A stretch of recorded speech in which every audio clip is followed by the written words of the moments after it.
I'm Chris Bagot with my wife Charmaine. We dairy farm at Jindivick. We calve seasonally and we calve anywhere up to 350 cows at the moment, but we're looking to grow. So we opted for a low-cost calf rearing structure. Now, our shed's based on a hothouse type design.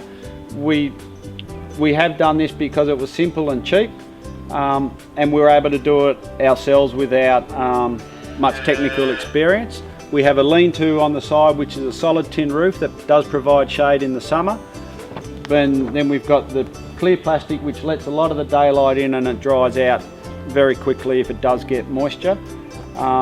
We have tin on the walls to stop any wind coming through, but it's not completely sealed, so if there is an odour build up, the air movement comes through, but usually we don't have any odours in here whatsoever.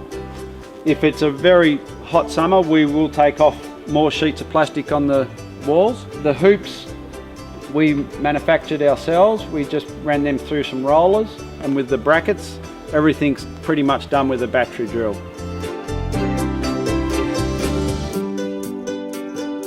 The previous farmer on this warned us that their existing calf rearing facilities weren't very hygienic and they had a very high mortality rate. So we opted for a complete new shed.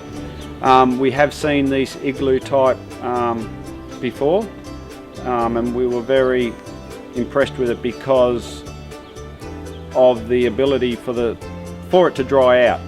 The sun could come in even on a short period of time in winter, and the shed's completely dry.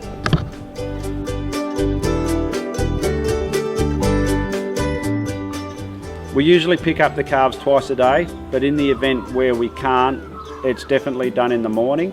So we'll bring in our cows to lead feed in the dairy. We lead feed in the dairy, gets the heifers used to the shed, and then as they come past the calf shed, we will grab the calves because they've usually walked up with their mothers, and then the mothers will go in and get drafted out in the dairy and then go with the herd from then on. The calves are sort of brought into a little holding area. We then put the NLIS ear tag in, a brass ear tag and a numerical plastic ear tag, and all three identifications have got the same number on it. And then once they've, so they'll have their at least 4 litres of colostrum in the first 12 hours, we hope to, or soon as possible. And then that calf usually won't get fed until the next day on the automatic calf feeders.